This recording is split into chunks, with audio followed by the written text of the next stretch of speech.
You're listening to Midnight Static, the channel where forgotten signals come back to life and every story sounds just a little too real. Tonight's transmission, Dead Air at Station 47, starts with a voice that should have never been recorded. A locked radio tower, a broadcast no one remembers making, and a signal that refuses to die. Turn off the lights, turn up the volume, and whatever you do, don't trust the silence. I've spent enough nights alone with a shortwave receiver to know the difference between ordinary static and something that shouldn't be there. Most nights it's just dead space, faint chatter from truckers, fading transmissions from amateur operators, religious rants from the middle of nowhere. But one night last month, around 12:45 a.m., I landed on something I couldn't explain. It was a flat hum, deep, low gain, not like anything broadcast from a tower or station.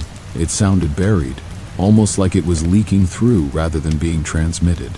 The frequency read 1347 AM, which immediately set off red flags. That's a ghost frequency, technically outside the standard AM band, a place where no licensed station should be broadcasting, but the signal was there, quiet, like it didn't want to be found. At first, I thought it was interference or a local electronic anomaly. Could have been anything. But then it pulsed, not in volume, but in tone, almost like it was trying to form a pattern.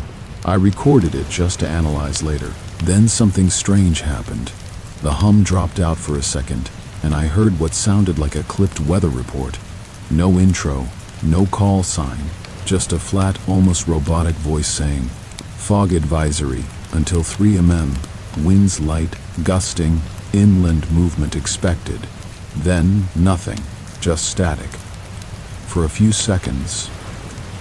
Then came the breathing. It wasn't part of the transmission. I know what compression artifacts and old tape hiss sound like. This wasn't that.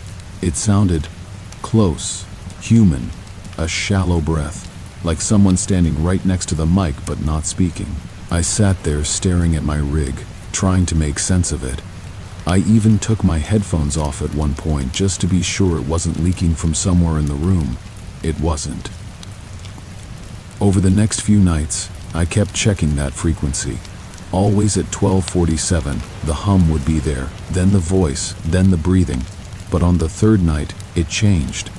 I heard music, old piano, grainy, like it was recorded on a record that had warped in the sun. I didn't recognize the tune, but it repeated in a loop with subtle distortions, like someone was manipulating it live, twisting it ever so slightly each time. Then came something that made my stomach turn. The voice came back, distorted and cut up like before. But this time it said something different, something I'd never said, but somehow recognized. It said, "I shouldn't be here." The phrasing was mine, the cadence, even the little hesitation between words. It wasn't a recording I'd made. It was like someone had constructed it using pieces of my voice. That shook me. I went back through every episode I'd ever uploaded, searching for that phrase. I never said it, not once. I pulled the waveform and ran it against my archives. No match. But the voice was mine. Somehow, I thought maybe it was a deep fake, or a prank. But who would go to the trouble of broadcasting it from a non-existent frequency in the middle of the night? I did what any obsessed audio guy would do. I mapped the signal, borrowed antennas from a friend, linked up a basic triangulation setup. It was crude, but over 4 nights I got a general region, high desert, somewhere between northern Arizona and the edge of New Mexico, out near reservation land. Sparse, quiet. I pulled up an old FCC database of decommissioned stations and found something odd, an entry for a facility labeled Station 47, KZUL, deactivated, burned, no operation records after 1988, just gone. There were no news articles, no photos, just a brief FCC note about fire damage and loss of equipment. But I did find one post on a forgotten ham radio forum. It was from 2009. A guy posted a low-res photo of an abandoned station with the caption, "Old bones out past exit 47. Still hums at night." No replies, no coordinates. But it matched the general area. I kept this all to myself. Told my listeners I was doing a deep dive series on forgotten broadcast frequencies. Left out the part about hearing my own voice echo back to me from the dark. Call it paranoia or self-preservation. I didn't want anyone else sniffing around until I knew what I was dealing with. Last week, I drove out. I parked 5 miles out and walked in. Most of the area is fenced but falling apart. The air got weird about a mile from the structure. The desert was dead quiet. No bugs, no wind, just this uncomfortable stillness like the world was holding its breath. My compass stopped behaving properly. My signal meter started jumping around even before I saw the place. Then I found it. Station 47. It looked exactly like that old photo. Gray concrete, half-collapsed antenna towers, melted signs. The building was small, 2 stories at most, partially gutted by fire but still standing. The towers leaned inward slightly, like they'd warped in the heat. There were no fresh tracks, no vandalism, no signs of life for decades. But as soon as I stepped onto the property, my receiver locked. 134.7 AM. Strong, steady, full signal. I hadn't turned anything on yet. Inside, the place was coated in dust and ash. Wires hung like cobwebs. The metal was rusted through, but some of the equipment still had shape. Old mixers, broken reel decks, melted rotary phones. And in one corner, almost untouched, sat a tape machine, plugged in, humming softly. It shouldn't have had power. The station's grid had been severed for years. I traced the cord, nothing. Just frayed wires leading into the floor. I stood there, staring, then I hit play. The tape whirred for a second. Then my voice came through. Midnight Static, Episode 1, begins now. I stood there for what felt like forever. I hadn't recorded that, not yet, not anywhere, but now I had, right here. So here I am, back home, back in the booth, telling you what happened. This was only the beginning. Whatever Station 47 is, whatever it's broadcasting, it's not random. It knows I'm listening. And I think now, it's listening back. I didn't sleep when I got back, not really. I just lay in bed listening to the recording on a loop, trying to make sense of something that didn't have any logic. My own voice, saying words I hadn't spoken yet, echoing out of a tape machine buried in the skeleton of a decommissioned radio station. There was no metadata, no timestamp, no manufacturer mark left on the tape, just my voice, saying the exact line I used to open the last episode, recorded on hardware that shouldn't have been functional, running on power that didn't exist. I spent 3 days combing over the audio, testing it against old samples of my speech for deepfake indicators, trying to find glitches, timing inconsistencies, phonetic mismatches, anything. But it matched perfectly. Tonal fluctuations, breath patterns, even the hesitation in my throat before I speak when I'm thinking something through. It wasn't an imitation, it was me. So I went back. I told myself I needed more data, but the truth is, that place had dug under my skin. I couldn't let it go. There's something magnetic about finding a space that shouldn't exist. It becomes yours in a way, like a private contradiction you carry with you. I left just before dusk and took a different route through the hills. This time I brought a full mobile setup, signal sniffer, electromagnetic reader, field mic, thermal cam, and a modified parabolic dish for audio capture. If that station was broadcasting, I wanted every possible angle covered. The dirt road that cuts behind the ridge had eroded since the last monsoon, leaving deep trenches and exposed bedrock. About 2 miles from the site, the FM band started distorting again. Low rumbles that would rise and fall in waves. Not audio, just pressure. You could feel it more than hear it, like a pressure shift before a storm, but localized to the vehicle. My tires felt like they were dragging through something thick even though the road was dry. That's the kind of detail you can't fake. That's not paranoia, that's physics. When I finally reached the edge of the site, I killed the engine and just listened. Nothing.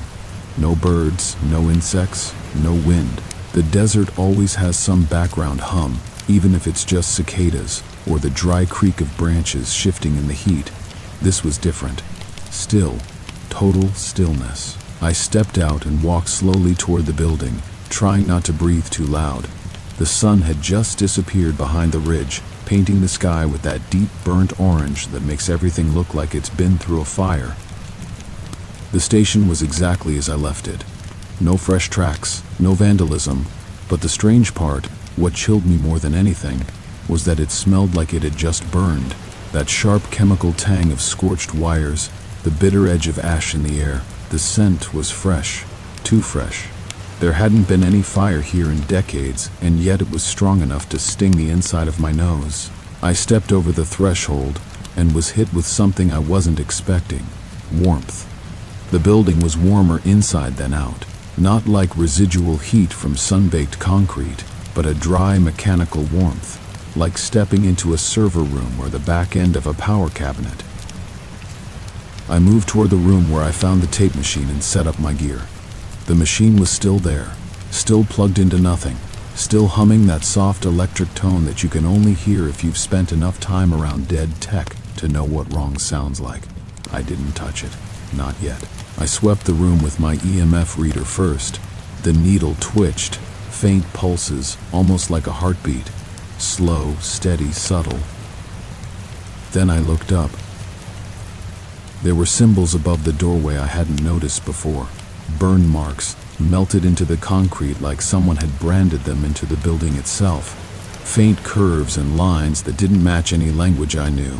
Radio wave shapes maybe? Sinusoidal patterns? But too organic. Like someone had drawn them freehand while the wall was hot. They pulsed slightly under flashlight, as if the wall absorbed the beam instead of reflecting it. I moved deeper into the station, through the main corridor where the old broadcast rooms used to be.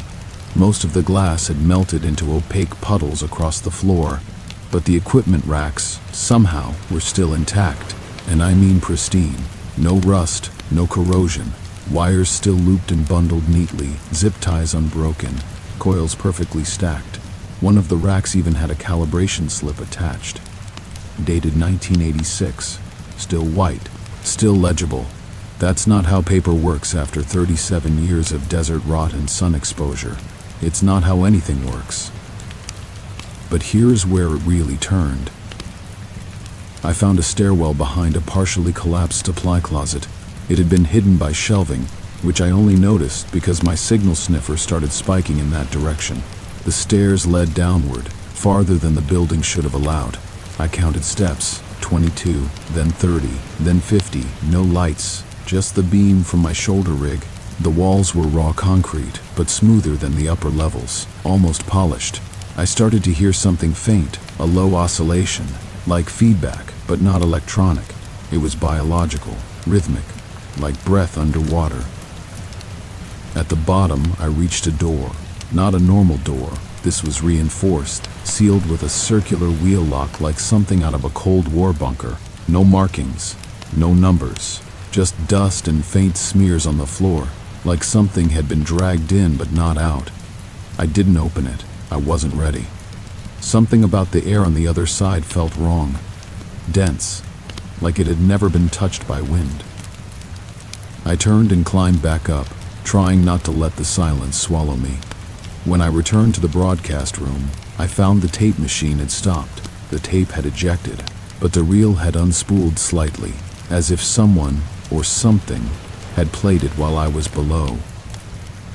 I packed up fast and left the station, but not before glancing once more at the antenna towers. That's when I noticed something that hadn't registered before. The towers weren't just damaged, they were fused together at the top, like they'd melted and cooled mid-collapse. Steel doesn't do that under normal fire. You need controlled heat, sustained temperatures. What did that? I drove the 5 hours home in silence.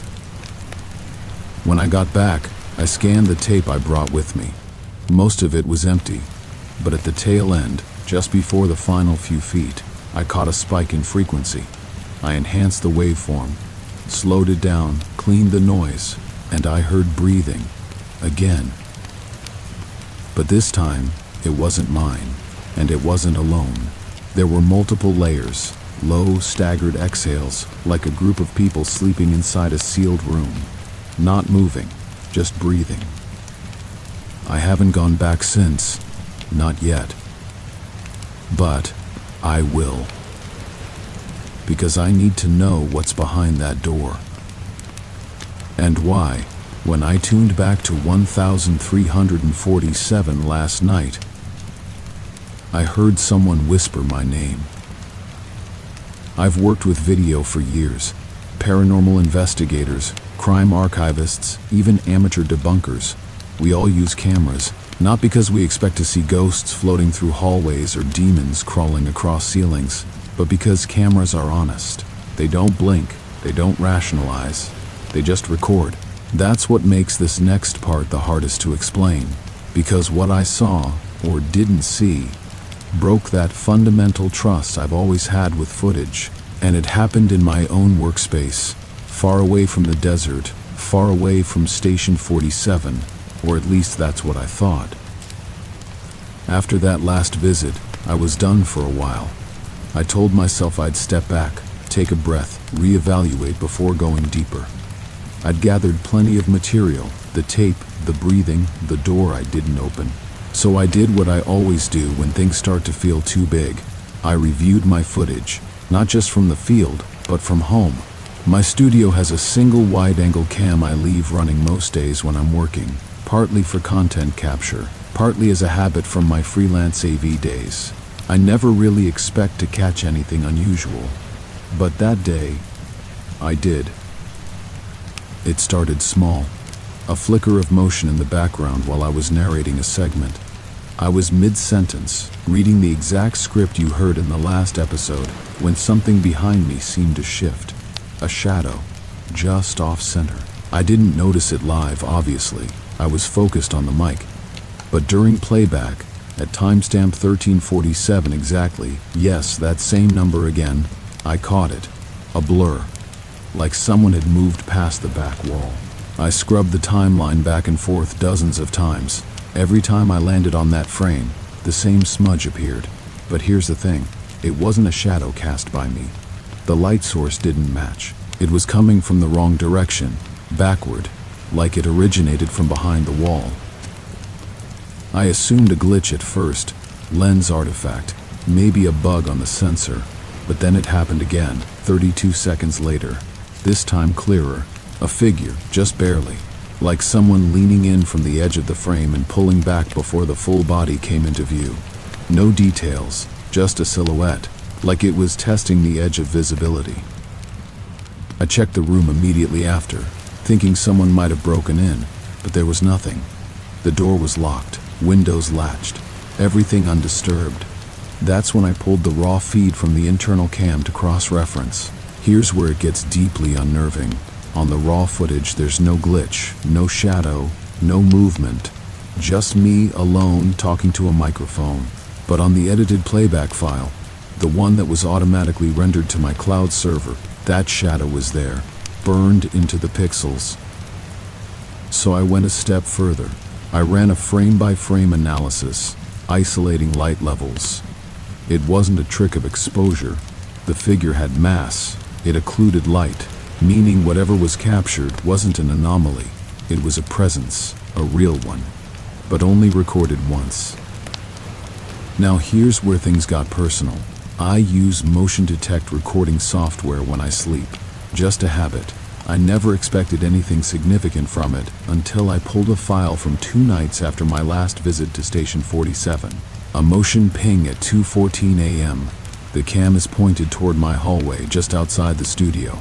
In the clip, I'm not visible. I'm asleep, out of frame. But down the hallway, there's movement. A tall figure stands at the far end, not walking, just standing, perfectly still, facing the camera. You can't make out a face, but you get a sense of posture. Something off, too rigid. The timestamp shows it stood there for 22 minutes without moving an inch. Now listen carefully to what I'm about to say. When I went to freeze frame that moment, the footage collapsed. The frame went black. I tried again, same result. Anytime I tried to pause or extract a still, the file would corrupt.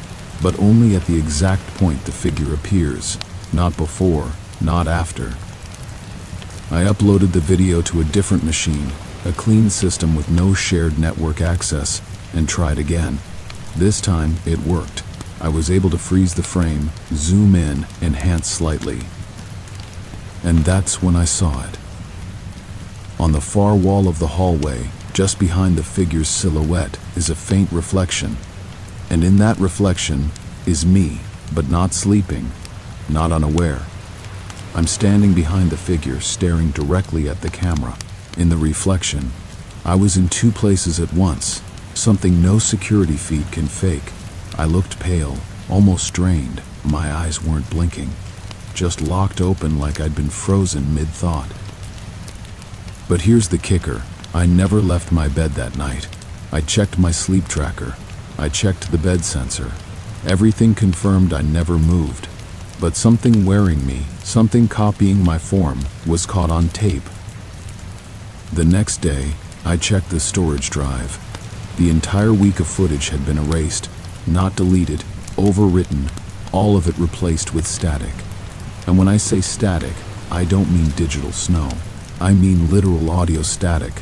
The same frequency I recorded at Station 47, that low rumbling loop with the barely audible breathing layered underneath. I had that static analyzed by a friend who works in acoustic forensics. I didn't tell him what it was, just asked for a frequency breakdown. He got back to me 2 days later, dead serious, said, "It's not noise. There's a pattern here. A layered signal, repeating intervals, almost like Morse code, but not binary, closer to heartbeat patterns. Organic interference. Organic interference." I can't explain what that means, but I can tell you that every time I listen to that clip now, I get that same pressure behind my ears, like being 10 feet underwater, like something's humming inside my skull. So I set up a live stream, not for the audience, for myself. I needed to know if I was seeing what was really there, or if I was slipping into some kind of sleep deprivation psychosis. I let the feed run for 48 hours straight. And at 3:47 a.m. on the second night, something passed in front of the lens, but it didn't block the camera. It reversed it.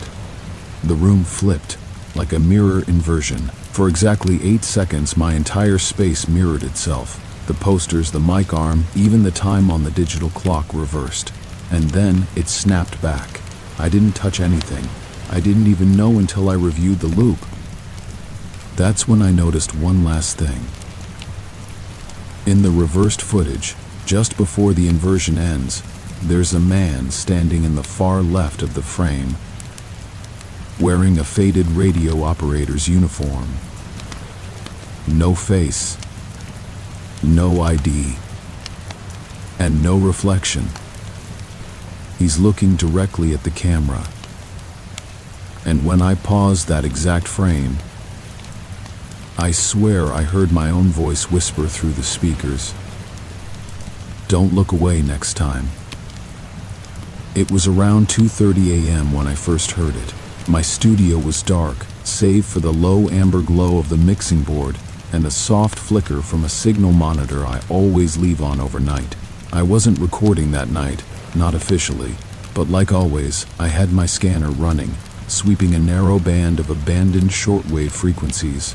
Most of them were dead, crackling loops of white noise. Occasionally you'd get a burst of garbled chatter from a ham operator halfway across the country. or a blip of a pilot's distress test out of some forgotten corner of Nevada. But that night, something cut through the static. A voice. It was faint, warbled, the way old analog sounds when it fights through interference. The cadence was deliberate, emotionless, like reading from a prepared statement.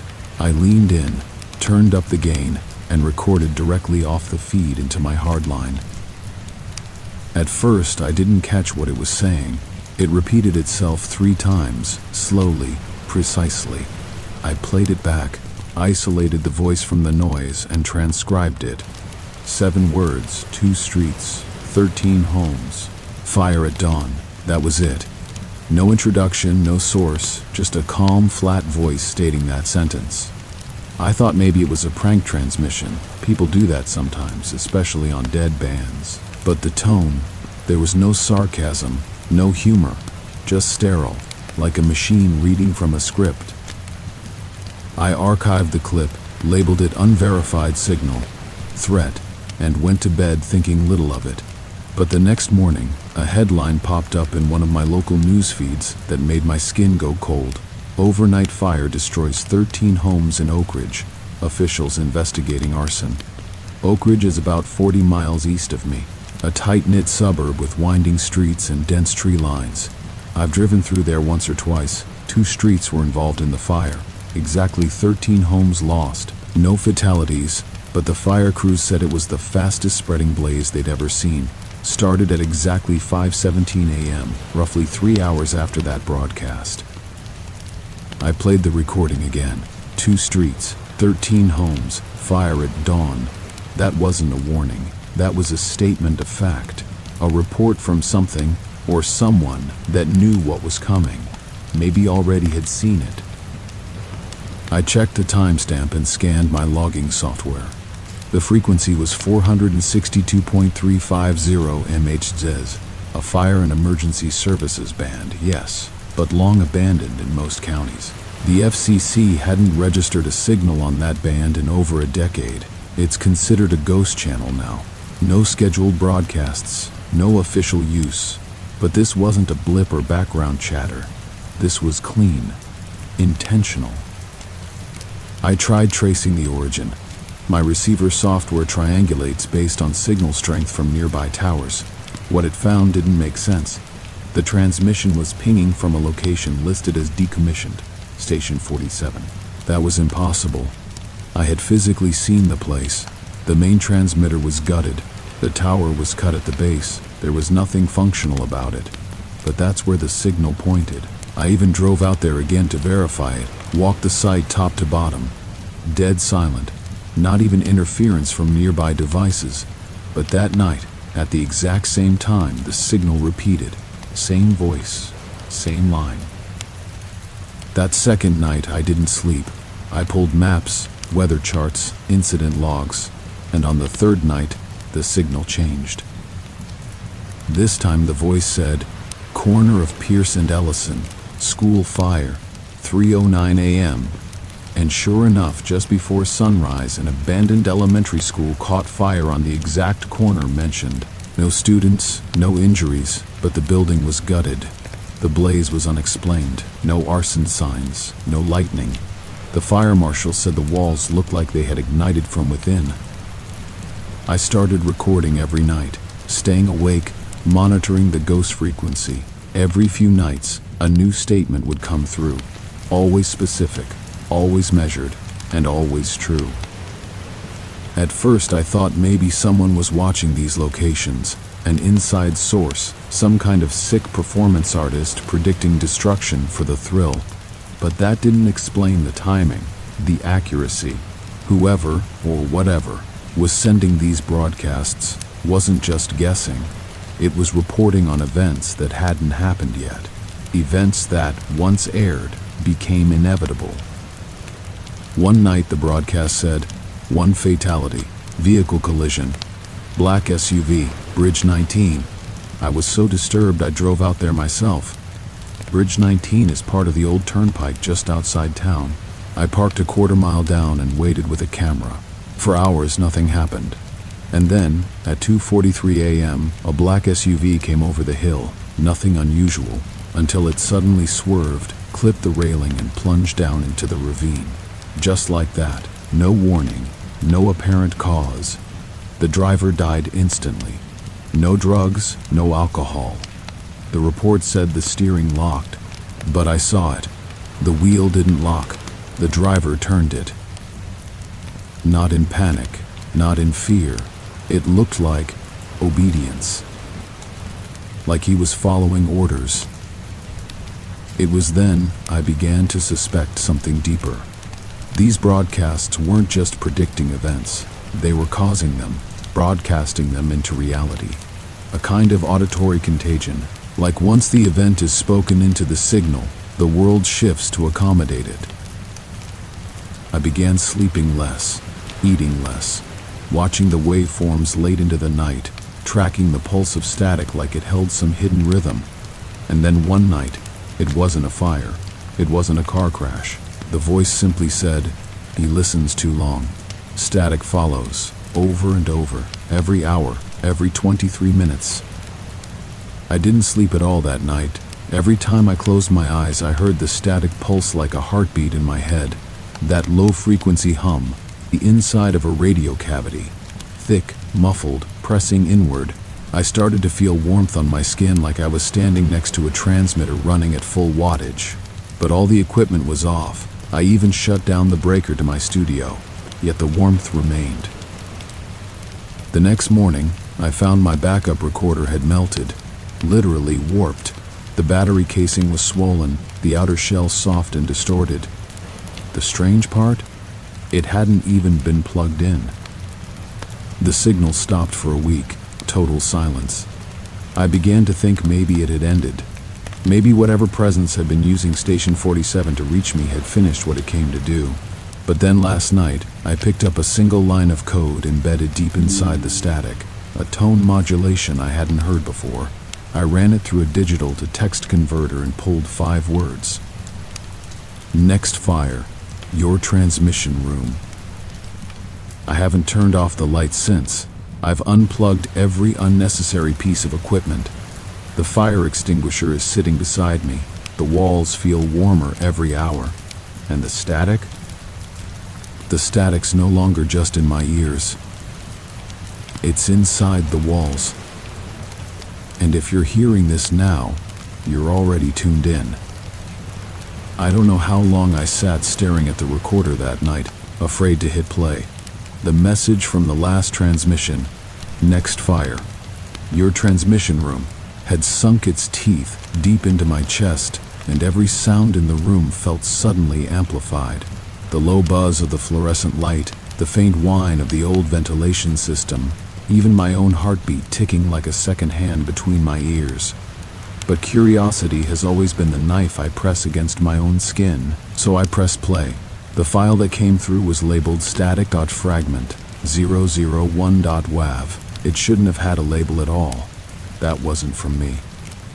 My system auto-labels by timestamp and frequency. Someone, or something, had renamed it. The first time I played it, it sounded like ordinary static, but then something happened.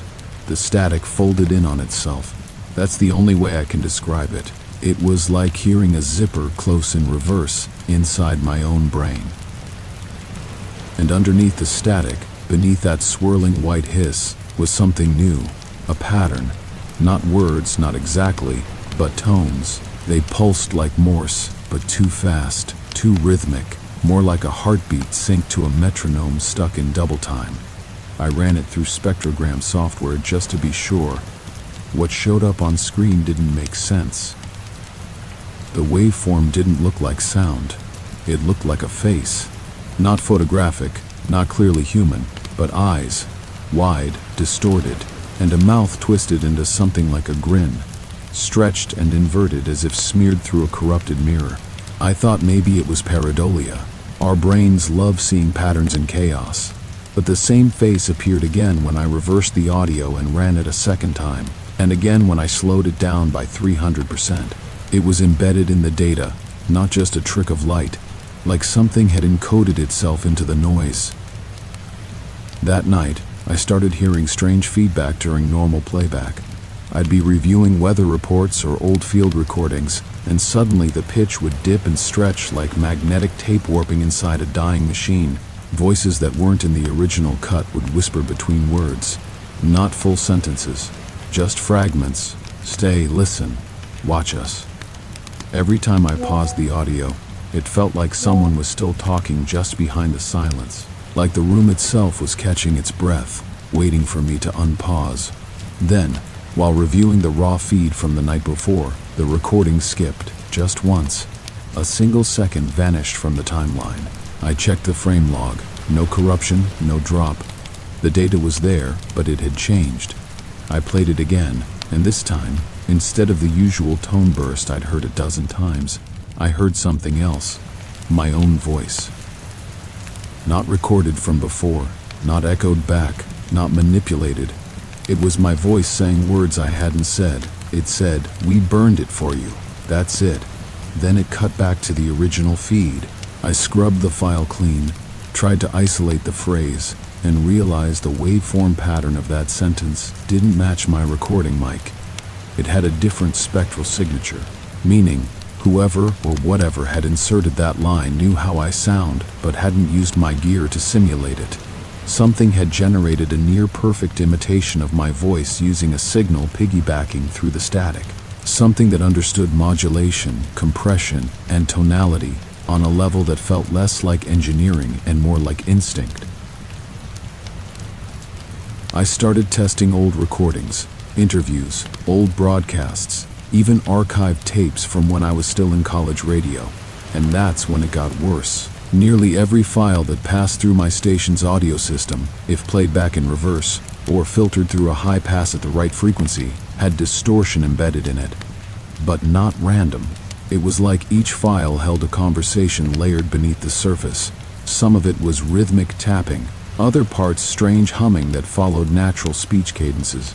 One fragment whispered coordinates, actual coordinates. I cross-referenced the numbers and found they pointed to a communications relay buried in the Mojave Desert, decommissioned since 1983. I contacted a guy I trust who used to work signal intelligence out of Langley.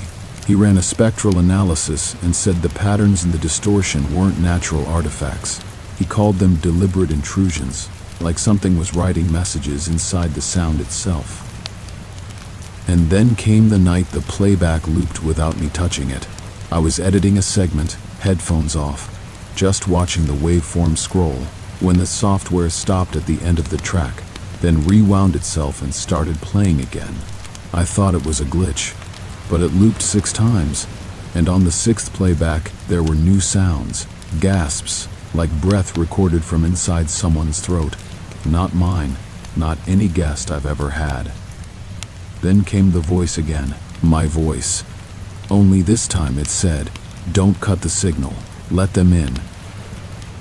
That's when I realized the playback system wasn't broken. It had become a two-way window. Something was listening back, watching how I reacted, changing the recordings each time based on how long I let them play. I tried deleting the files, full wipe, low-level format, but they kept returning, not always in the same location. Sometimes they'd show up in my personal music folders, sometimes in cached email audio from voicemails I never saved. Once I opened a system error log and saw lines of code where error messages should have been. In those lines, in between timestamps and kernel dumps, were lyrics. Lyrics from a song I hadn't thought about since I was 10. A song that played once on a forgotten children's radio show that used to come on just before dawn. I hadn't heard it since, and yet here it was, written perfectly, embedded in my system logs. That night I turned off everything, killed power to the breakers, sat in the dark and tried to forget the sounds. But at exactly 3:13 a.m., a speaker popped on by itself, the kind connected to nothing but an old tape deck I hadn't used in years, and through it came that song, the melody perfectly intact, sung in a voice that was almost my mother's. I didn't cry, I didn't scream. I sat there and listened, because somehow I knew if I turned it off, if I unplugged it, if I tried to deny what I was hearing, I wouldn't be alone in that room anymore. Something was testing the boundaries of sound, something that didn't live in light or flesh or fire, but in frequencies, and I'd invited it in the moment I hit record. Now when I listen to playback, I can hear breathing layered in the left channel, subtle, deep, like lungs too large to fit inside anything human. And when I reverse the file and slow it down, there's always the same final sentence hidden at the end. You're not recording us. We're recording you. I didn't set out to find a pattern. I think that's how it always starts. Something creeping behind the curtain of randomness, waiting for someone dumb or obsessed enough to stare too long at the static. For weeks after the playback distortions, I tried to go back to normal. Scheduled broadcasts, weather updates, pre-recorded segments about local history. But no matter how much I tried to keep things on track, the station kept misbehaving. Audio cues would trigger at the wrong time. Random silence would leak into live streams. Once, I even lost a full hour of broadcast data, just gone, like that hour had never existed. But what finally broke me wasn't a glitch or a voice. It was the realization that all these things were happening at the same time. Same hour, same minute. 3:13 a.m. exactly. Every single event, no matter the day, no matter what I was doing. The system logs confirmed it. And so, I started charting them. I bought a massive corkboard, printed every incident report, every spectral scan, every frequency anomaly. It didn't take long to see it. Not just a coincidence or cluster, an actual sequence. Each disturbance wasn't random, it was building towards something. A sequence of numbers started emerging from the timestamps, 13, 26, 39. Perfect multiples. Every 13th minute after 3 in the morning, something shifted. Files glitched, static came alive, transmissions bled through. It was like something was counting down or calling out in intervals that only made sense if you thought in radio waves. Then came the symbols, not visible to the naked eye, not on the tapes themselves, but embedded in the signal metadata. I don't even know how I caught it at first. I was scrubbing through an old public safety alert from 1997 when I noticed a recurring character string in the waveform's tail. At first glance, it looked like a checksum error, until I ran it through a character interpreter designed for archaic military cipher systems. It translated to an angular glyph, like a triangle, but bent and warped on one side, as if caught in motion. Over the course of the next 3 nights, I found 3 more glyphs, different shapes, all embedded in different parts of the signal. It wasn't just code anymore, it was language. Something was speaking through the interference, hiding messages like graffiti layered beneath a city's fresh paint. I couldn't sleep. I became obsessed with finding more of these symbols. I started monitoring every late-night broadcast, not just from Station 47, but from others around the country. I found a site that archived global number station recordings and spent hours each night listening. At first, they all seemed random, just bursts of tones, mechanical voices reading numbers, unintelligible phrases. But after feeding them through the same interpreter system, I started seeing patterns even there. A symbol would show up in a Russian military station from 1984, then again in a Cuban weather relay from 2002. Same angle, same distortion, as if these transmissions were all part of a larger circuit, stretching across time zones, countries, decades. Not just haunted broadcasts, coordinated ones. I started to wonder, what if these stations weren't abandoned? What if they were part of something still running, long after their supposed shutdown? What if the real transmissions weren't the ones we heard, but the ones buried beneath the audible range, designed only for those listening hard enough, long enough, with the right paranoia? That was when I remembered something from a dusty textbook on Cold War broadcast warfare. The theory of ghost stations. Frequencies used to simulate enemy chatter, using randomly generated voices and fake signals. But what if someone had hijacked that theory, used it as camouflage for something else? The more I dug, the clearer it became that I wasn't the first person to notice the pattern. I found archived posts from 2007, old forums, dead links, half-erased pages from pirate radio blogs. One user in particular stood out. Their username was Deltaco47. They claimed to have worked out of an underground station in Nevada and described an identical pattern: 13s, reversed glyphs, playback anomalies. Their last post simply read, "Once you complete the 6th glyph, they listen back." No one ever heard from that user again. I returned to my recordings and noticed a chilling progression. Each glyph appeared with deeper distortions in my own voice during playback. At first it was subtle, an extra breath where there shouldn't be one, a faint double behind my words. But as I logged the 5th and 6th glyph, the distortions grew more confident, louder, and more accurate, as if something on the other side was learning me, learning how I spoke, how I thought, mimicking, predicting. Then came the 7th broadcast. That night, at 3:13 a.m., without me triggering it, the station's signal went live. My voice, but not me, began speaking in a slow mechanical cadence. I scrambled out of bed and ran to the booth, but the on-air sign was already lit. The console had engaged itself. I stood there, frozen, as the broadcast looped a sentence over and over. "The pattern completes when memory fails." Over and over, "The pattern completes when memory fails." Then, silence, complete and sudden. The lights flickered off. The system rebooted. I checked the broadcast logs. There was no entry. As far as the station was concerned, nothing had gone out, but listeners had emailed me. Some said they heard my voice on a late-night rerun, but something was off. One person claimed they heard their own name spoken during the transmission. That's when I noticed something even more impossible. The pattern of events across my logs, the 13s, the glyphs, the intervals, they mirrored a sequence I found on a decades-old schematic buried in the FCC archives.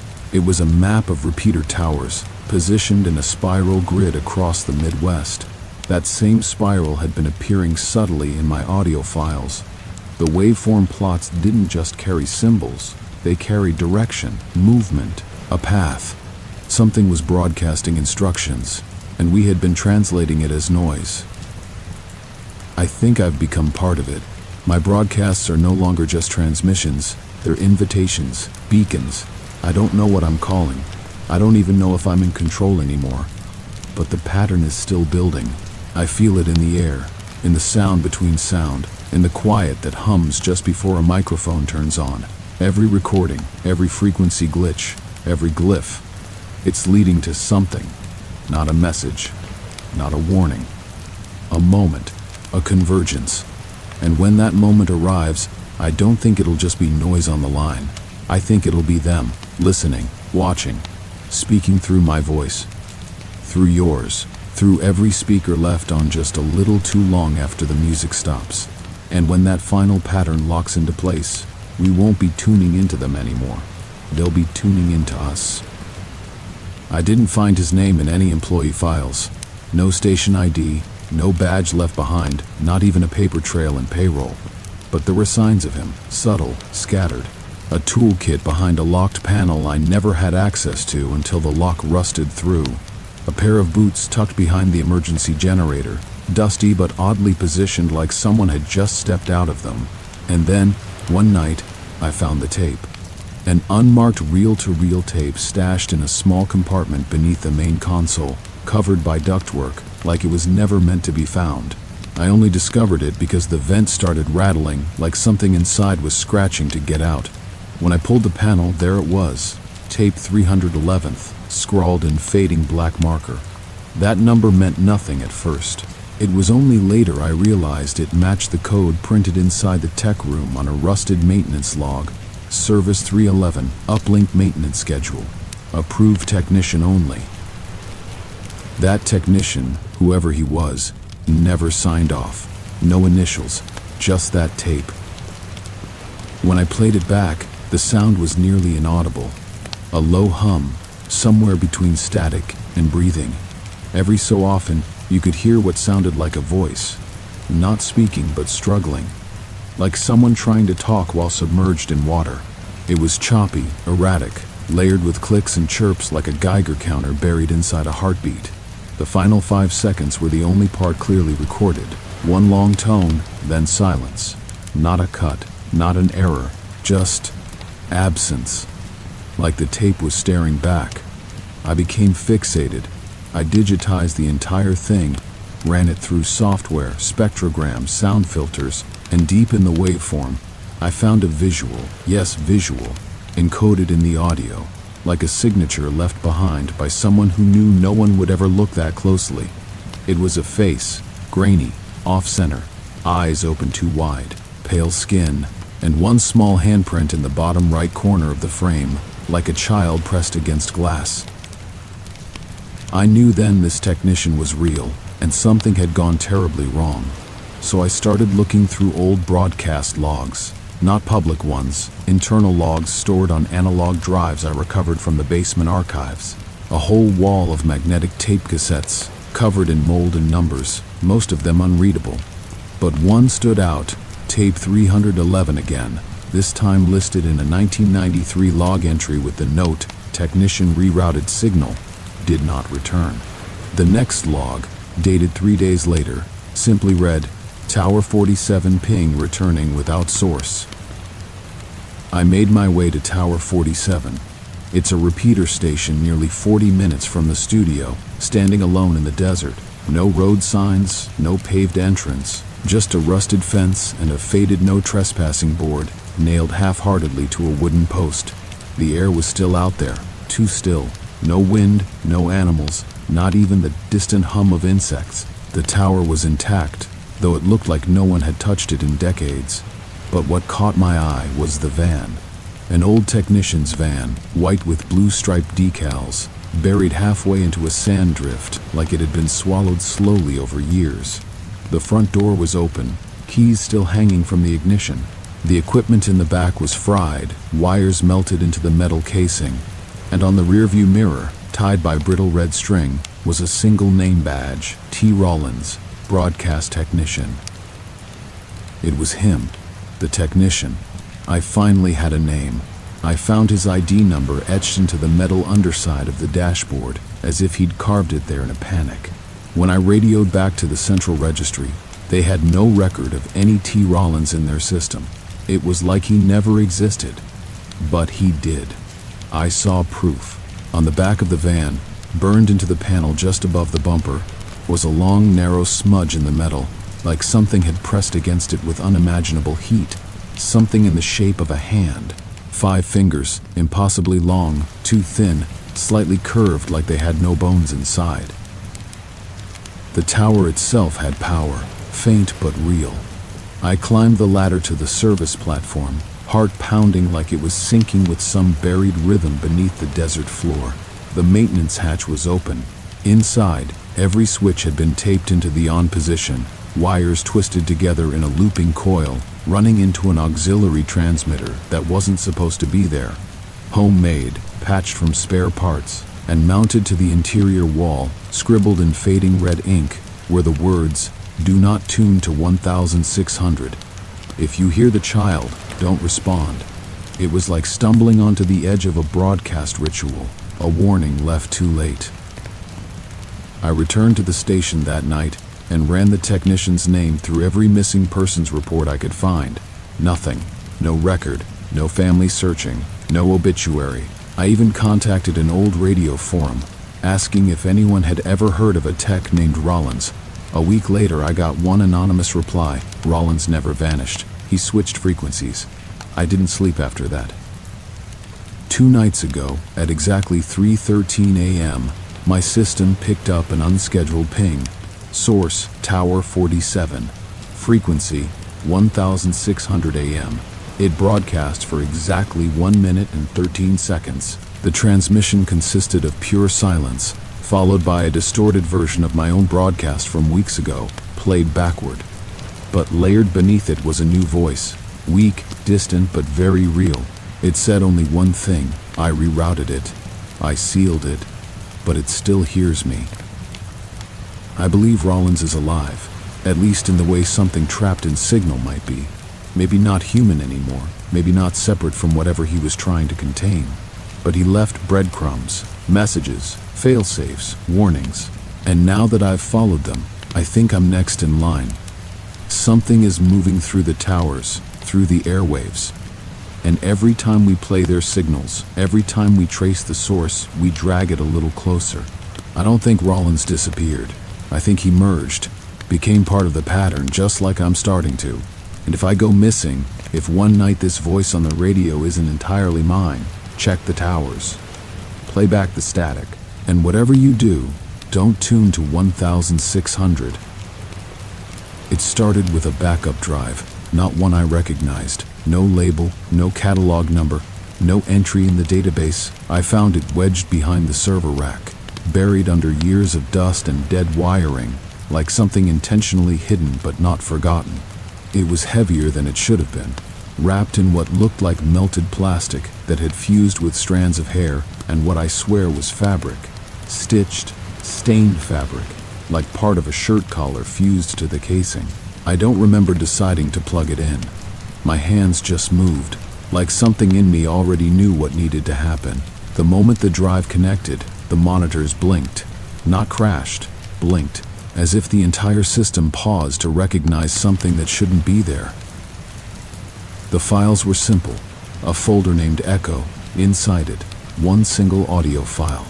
No metadata, no timestamp, just a name, u_were_listening.wav. I hovered over it for a while, not sure if playing it would trigger some buried protocol, or worse, overwrite part of my system. But eventually, curiosity won, as it always does. I pressed play. There was no intro, no static, no distortion, just a woman's voice, calm, clinical, but wrong, too smooth, like it had been constructed from samples of speech rather than spoken. It said, "This is station 47. You are 11 minutes and 47 seconds late. Begin transmission acknowledgement." Then came a tone, high-pitched, wavering slightly like a frequency just out of range. It vibrated something inside my chest, not my ears. After that, silence. Not the digital kind, true silence. The kind you feel pressing on your skin. That's when the room shifted. Barely, like gravity twisted for a second and realigned. The air turned cold, not physically, but emotionally, like something mourning nearby. And then came the audio. Not just noise, events, recordings, but not from this building, not even from this timeline as far as I could tell. It began with the sound of dripping water, rhythmic and loud, then distant echoes of a man breathing hard, running, his footsteps slamming against metal grates. You could hear the panic in his lungs, a loud, wet crack, and then a dragging sound. It looped once, then shifted. The next recording was of my own voice, except I hadn't said what it played. It was me, without a doubt, but narrating an incident I never experienced. Describing a fire inside the server room, gasping through smoke, calling for help I never requested. My mouth went dry. I paused the file. When I checked the system logs, there was no indication anything had been played. No record, no waveform history, just a blinking cursor waiting for input. I exported the audio, tried to reverse engineer it, but the file kept changing. Every time I reopened it, the content evolved slightly. New sounds, new voices, even new environmental acoustics. The third time, I heard myself again, but this time it was future tense. "If you're listening to this, I'm already part of it," my voice said, flat and distant. "It's not just recording us, it's writing us." That's when I stopped. I shut everything down, unplugged the server, and locked the room. But the sound didn't stop. Over the next 3 nights, I kept hearing fragments of the file replaying, through my speakers, my phone, even through the analog receiver I used to monitor dead frequencies. Sometimes just static, sometimes the dripping sound, and sometimes, always around 3:47 a.m., the distorted playback of that strange voice saying, "Begin transmission acknowledgement." I began to suspect the audio wasn't just a recording, it was a signal, one not meant to be archived but to interact. When I sent a portion of the waveform to a colleague at a university lab, I never told him what it was, just labeled it as anomalous RF data. He got back to me in under 2 hours. He said it wasn't radio frequency at all, it was ultrasonic, bordering infrasound, with modulations consistent with cognitive patterning, specifically the human REM sleep cycle. In simpler terms, it mimicked the frequencies of dreaming brains. The signal was designed to target perception, not just to play sound, to alter consciousness. So I tested it. I played it in a controlled loop while I slept.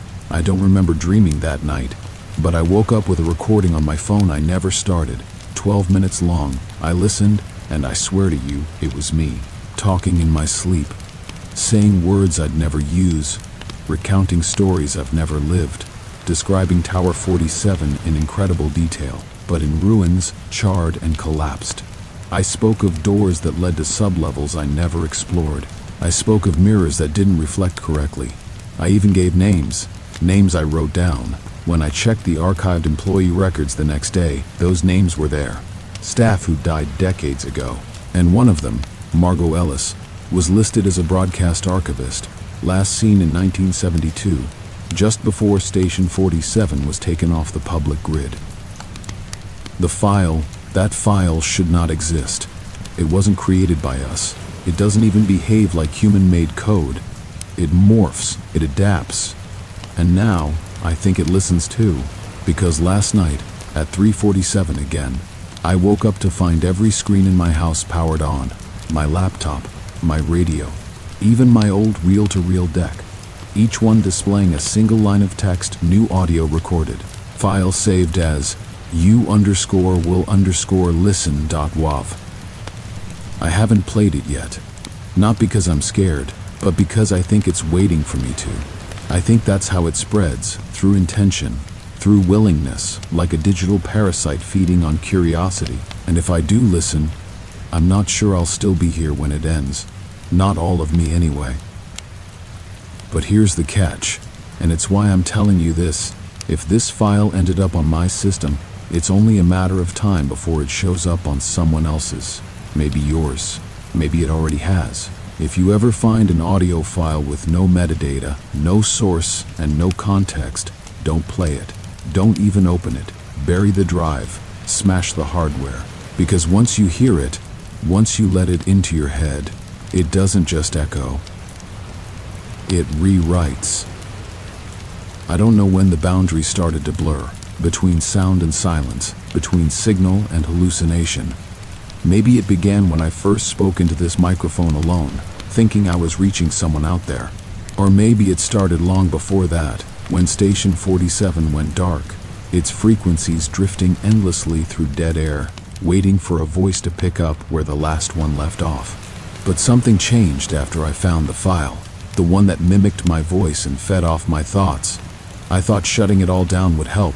I thought unplugging every device in the building would silence it, but I was wrong, because the silence that came afterward wasn't peaceful. It was loud, deafening, and it wasn't empty. It was listening. There's a difference between hearing your own voice and recognizing it. You know what I mean? When you listen to yourself on a recording and something about it feels foreign, like you're hearing a version of yourself from a parallel existence. That's what started happening. I'd play back old logs, old broadcasts I knew I recorded, and the cadence would be off, just slightly. The inflections didn't land the way I remember speaking them. I would say something like, midnight static, broadcasting into the dark, and the playback would come back as, midnight static, broadcasting from within the dark. Subtle shifts, but each one changed the meaning, like it was rewriting history in slow increments.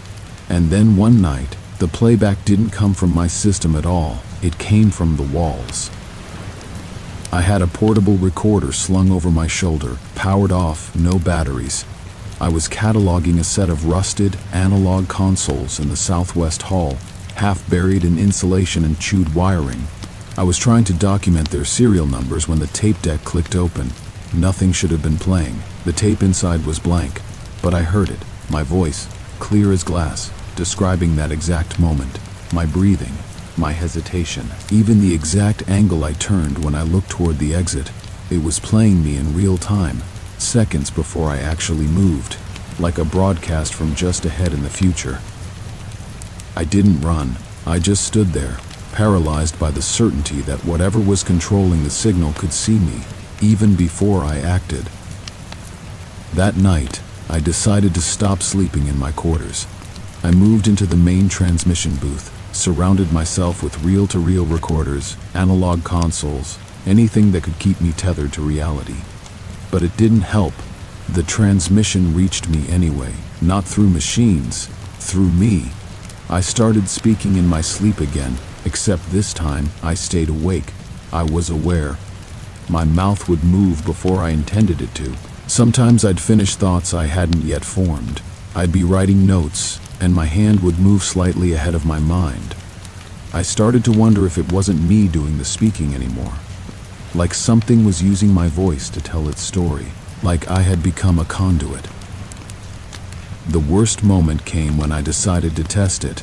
I rigged the booth with delay circuits, 12-second audio lag on the microphone to monitor my own broadcasts. I figured if something was hijacking my speech, I'd hear it come through. But when I began the test and started narrating my surroundings, the playback didn't match. The delay broadcast was speaking back. But the voice wasn't echoing me. It was asking questions, whispered things buried in hiss. Things like, how long have you been here, and do you still believe you're alone? Then came silence, and then, as if from inside the walls, my own voice said, "This is where you stop existing." I tore the headphones off, kicked the delay processor across the room. Every speaker crackled and died. I unplugged everything, but it didn't matter anymore, because I could still hear it, not with my ears, but inside my skull.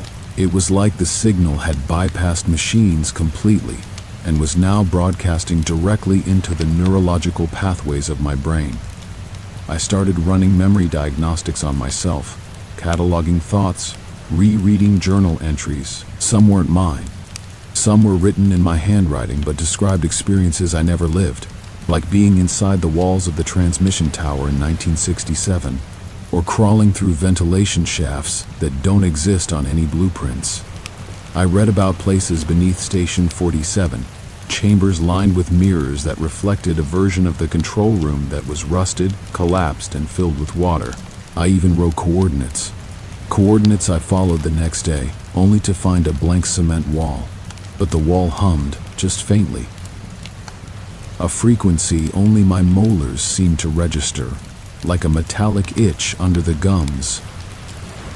Then came the moment I stopped trusting the mic. I was recording a late-night segment, mostly silence, just trying to steady my breathing.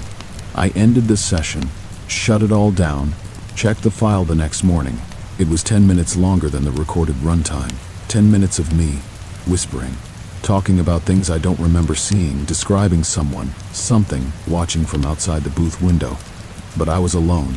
The logs showed no motion, no infrared signatures, and yet the audio clearly picked up tapping sounds, me responding to them, whispering to something outside the glass that never made a sound in real time, as if I was slipping into another layer of existence, one just half a beat ahead of this one, where they were. And then came the void. It happened 2 nights ago. I was doing a test broadcast, dead channel, just recording a monotone identification loop. This is Station 47. All frequencies are silent, repeating it over and over. Then came a pop, a drop in temperature, the feeling you get when your ears can't quite equalize pressure. And then, no sound, not silence, not static, nothing. Even the meters went flat. It was as if the concept of sound itself had been erased from the room. I tried to speak. Nothing came out, not even breath. I looked into the mirror mounted behind the soundboard, and my reflection didn't move. My mouth opened, but the reflection just stared, lips closed, eyes wide. Then it smiled, not with joy, but with recognition, like it had been waiting for me to arrive. When the sound returned, it was like a flood. Voices, screams, static, my own laughter, warped and reversed. Then the microphone came alive, even though it was still disconnected, and my voice spoke through it. Not a recording, not a loop, it was live. My own voice said, "You've made contact," and then everything cut to black. I woke up on the floor of the transmission booth. The power was out. My gear was cold. But the reel-to-reel deck was still spinning, no tape inside, just spinning endlessly. And when I leaned close to listen, the speaker hissed one word: stay. So now I don't know what I am anymore. A man? A broadcaster? Or just a mouthpiece for something older, something buried in frequency and steel, something born from forgotten signals bouncing endlessly through space. Maybe I've been replaced. Maybe I've become the thing inside the signal. But I can still talk. I can still reach you. And maybe that's the point. Maybe the voice in the void needs a vessel. Maybe this microphone, this station was never abandoned. Maybe it was waiting. And if you're still listening, then maybe you're the next one. This is Station 47, or whatever's left of it. If you're hearing this, it means I've found a way to transmit again. Or maybe it means something else is doing it for me. I'm not sure anymore. Everything I thought I knew about sound, about presence, about sanity, has shifted. You grow up thinking silence is the absence of sound. That dead air means failure. A broken broadcast, a cut signal, a moment lost. But now I know the truth. Dead air isn't silence. It's pressure. It's waiting. It's the vacuum left behind when something unseen enters the room. Last night, or what I think was last night, time is strange in here now. I decided I couldn't keep going in circles. I've heard my own voice speaking back at me through unplugged speakers. I've walked corridors that don't exist on any blueprint, recorded audio that shows me future events seconds before they happen. I've been the only living thing in this station for days, maybe weeks, but it never feels empty. There's always the faint sense that someone is standing just out of frame, right behind the edge of the camera I refuse to turn on. And yet, after all of it, I still don't understand what's inside this place. I only know it wants to be heard. And maybe that's what dead air really is. Not the absence of sound, but the anticipation of it. The breath before something speaks. So I set out to find the exact center of this station, not metaphorically, the actual physical dead heart of the building. I spent hours, maybe more, mapping out every stairwell, every storage corridor, comparing it to the original 1971 schematics. And I found it. A sealed door between the main transmitter room and what was labeled simply Room B. That room wasn't on any map past 1983. It had been walled off, erased. No light seeped through the seams, but when I pressed my ear to the metal, I heard something on the other side. Not voices, not whispers, just breathing.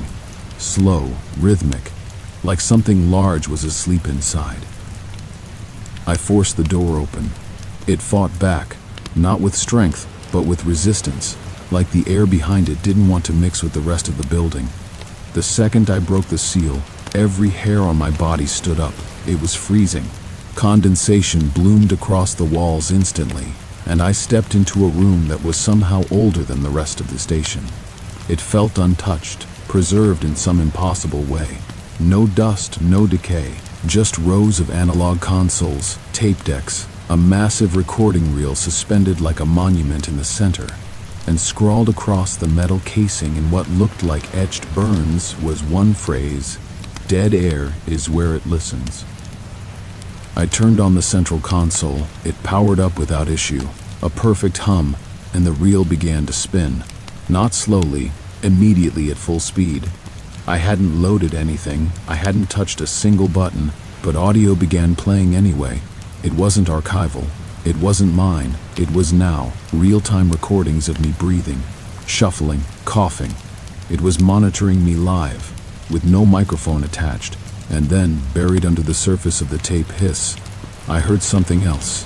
A second layer. Static, yes, but behind it, a voice. Familiar.